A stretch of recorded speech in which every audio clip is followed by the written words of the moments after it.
Hello friends, again I am here before you today with the model answer for yesterday's question.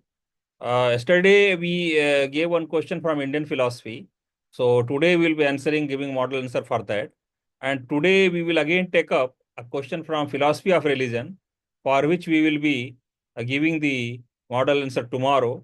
So now let us see what was the question given yesterday and what can be the model answer for that. Now the question is before you.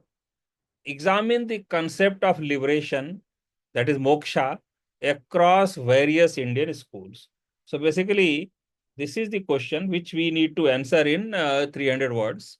Because I keep on telling, see, I am giving the model answer for about 300, 350 words, which will be a 20 marks question roughly. But you should have adaptability to make this question in for 10 marks, for 15 marks, depending on the actual need in the examination. So accordingly, your notes, etc., which you prepare should be like that. And your practice also should be like that. So here, see, first thing, because now we have to compare various concepts of moksha in various Indian schools. So first we will tell what is the moksha, and then we will take some prominent Indian schools and we will try to explain what is the concept of moksha in each school, and then we will try to critically evaluate the whole concept as far as this main answer is concerned or main idea is concerned, and then finally we'll try to conclude the answer. So now accordingly, our paras are framed basically, if you see.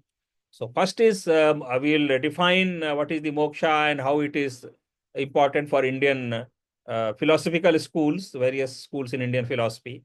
So moksha or liberation from samsara, that is the cycle of birth and death, and dukkha, that is suffering, is a central goal in almost all Indian philosophical systems.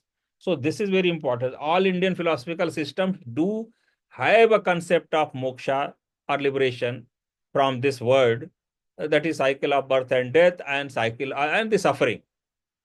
Now, however, nature, path, and metaphysical foundations vary significantly across schools. So nature, path, and metaphysical foundations vary significantly across schools. So in first paragraph, we are trying to say that moksha is very central to all Indian schools, and we are also telling that this concept is not same everywhere. I mean, its nature or its path to attain the liberation or its metaphysical foundation, they do vary, and very significantly, which we will have to describe in the subsequent paragraphs. Now, first we will take most prominent school or most prominent system in the Indian philosophy, that is Advaita Vedanta. Now, for Advaita Vedanta, moksha is realization of the non-duality of Atma and Brahma. I keep on telling, if you are dealing with Indian philosophy and if you remember the Sanskrit words or Sanskrit phrases, please do use that. If you are dealing with Western philosophy, if you are remembering the Greek words or Latin words, please do use that. That is going to fetch better marks. So while preparing also, while practicing also, you have to accordingly practice. So here also we will do the same thing. So Advaita Vedanta, moksha is realization of non-duality of Atma and Brahm. And Sankara, here we are also quoting, and that you should also do in writing any answer, because you have to quote the philosopher, you have to quote what he has written, where he has written. So if you, because see, that will show depth of your knowledge basically. Sometimes you may not remember, it's okay. But whenever you remember, please do write that, because the more information you give in same number of words, that will show depth of your knowledge. And that is very important, because then only you will be able to distinguish between other competitors, other candidates, and you will get better marks. So Sankara explains this in Brahma Sutra Bhasya, that is liberation is attained through jnana, dispelling avidya. So this is the path of liberation described by Shankara. The liberated individual, that is Jivan Mukt, he calls Jivan Mukt. The liberated individual he calls Jivan Mukt, transcends individuality and abides in pure consciousness, that is Nirgun Brahm. So basically, this is concept of moksha in Advaita Vedanta, as enunciated by Sankara. that liberation is attained through jnana, jnana marg, dispelling avidya. So this is the basically path of liberation. This is the way of liberation.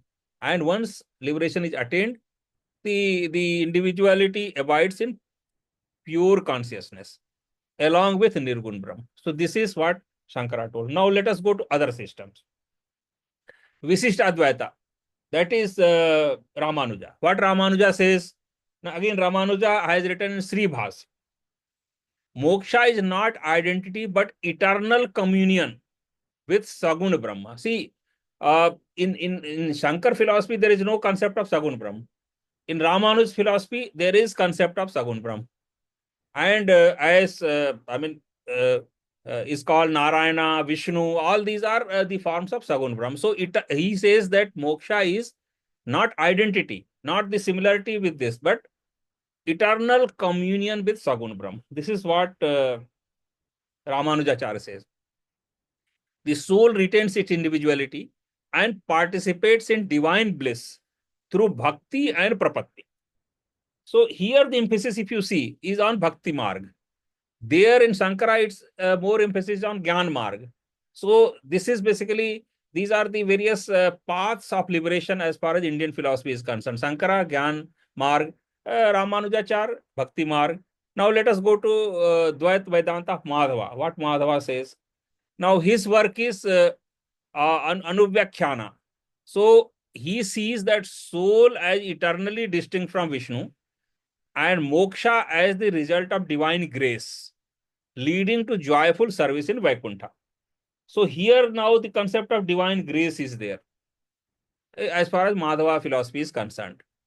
Now, what other systems say in Sankhya philosophy, there is, the book Sankhya Karika, moksha or kaivalya is isolation of Purusha from Prakriti attained via Vivek Jnana. So, as you know, Sankhya is dualistic philosophy. On the one hand, Purusha is there and Prakriti is there. And the distinction between or isolation of Purusha and Prakriti itself is moksha in their concept. And this is attained through Vivek Jnana. Again, they are emphasizing knowledge. Now, what Patanjali says, yoga. Patanjali yoga via Ashtanga yoga and Samadhi similarly aims at Kaivalya. So here the path is Ashtanga yoga and Samadhi, and then you attain moksha. This is Patanjali's yoga. What Buddhism says, Buddhism is having concept of nirvana. Now, their book is Majjhima Nikaya, rejects a permanent self. They, as we know, Buddhism has anattavad. They say that there is no soul, no permanent soul, basically. They define nirvana as cessation of craving, ignorance, and rebirth. So this is what Buddhism says. Nirvana is cessation of craving, ignorance, and rebirth, attained through the noble eightfold path. So this is basically Buddhism, what they say about nirvana or moksha. Now let us see what Jainism says. Jainism, again, Jain philosopher Umaswati, Tattva Sutra, Tattvarth Sutra, views moksha as a liberation of the soul from karmic matter. So Jainism says liberation of the soul from karmic matter achieved through samyak jnana, asceticism, and ethical conduct. And then liberated soul reaches Siddhashila, that is Siddhaloka, in state of pure and omniscient consciousness. So this is Jainism. So basically what we have done is, till now we have described brief points of various important philosophical schools in Indian philosophy. Now let us critically evaluate all these things, how things. Now in critical evaluation, it's very clear that this Indian philosophy, different schools, they have divergent models of moksha. And accordingly, underlying metaphysics is also different. Underlying, path or the whatever their description or all those things are different. Now, Advaita's non-dual liberation contrasts sharply with Buddhism's Anatta doctrine, raising the question who is liberated in a no-self framework. So basically, these two have Buddhism and Advaita Vedanta both have a contradictory view. And actually, Buddhism is criticized also for that by other Vedantins, that if there is no soul, then who is liberated and how? Then similarly, Jainism and Sankhya posit metaphysically eternal selves, while Buddhism and Nyaya offer more empirically grounded conceptions of self and rebirth. So basically, in critical evaluation, we are discussing what are the key points on which they have contrasting views and they are differing, and then we'll try to conclude it. So Jainism and Sankhya, then Buddhism and Nyaya, Advaita Vedanta and Buddhism. So these schools we have compared in these two paragraphs. Now, then the path to moksha also differs. This also is very clear. We have earlier, so this also we are just analyzing the whole thing. For example, grace-centric models are there. That is Ramanuja and Madhava. They say the bhakti is more important. So you should have devotion towards the God, and then God will give you grace to come to moksha or come to swarg or come to vaikuntha or whatever the terms they call it. Then they emphasize emotional devotion, while effort-based models. Now, Jainism, Yoga, and Sankhya, they have effort-based model, because here the individual has to make effort, focus on asceticism and discipline, because these are required here. Then there are another model. This creates a spectrum from the introspective mystical Advaita Vedantas to ethical pragmatic Jainism and Buddhism. So Jainism and Buddhism are ethical pragmatic, and Advaita Vedanta is introspective mystical. So if you categorize those models of moksha or liberation, so this will be different categorizations or different key points as far as their comparisons are concerned. And then let us conclude, moksha though a shared goal, is a concept deeply pluralistic in Indian philosophy. Whether conceived as a non-dual awareness, divine communion, ontological isolation, or existential cessation, it reflects each school's metaphysical comments and ethical worldview. So each school has different metaphysical commitments and ethical worldview, and the same is reflected in the uh, liberation principles or liberation path or liberation process of each school. So these diverse visions not only underscore the richness. So here now we are again writing a little positive uh, points pertaining to the whole analysis. It reflects the richness of Indian thought, and also invite ongoing dialogue on the nature of self, suffering, and ultimate freedom. So through this we can conclude. So this concludes our model answer for yesterday's question. Now let us see what is today's question. Uh, Now today, as I told, we'll be taking up a question from philosophy of religion. So this is the question. I will read it. How do personal and impersonal notions of God differ? Compare with reference to Advaita and Christianity. I will repeat it once again. How do personal and impersonal notions of God differ? Compare with reference to Advaita and Christianity. Now, this question will be taking up tomorrow for model answer.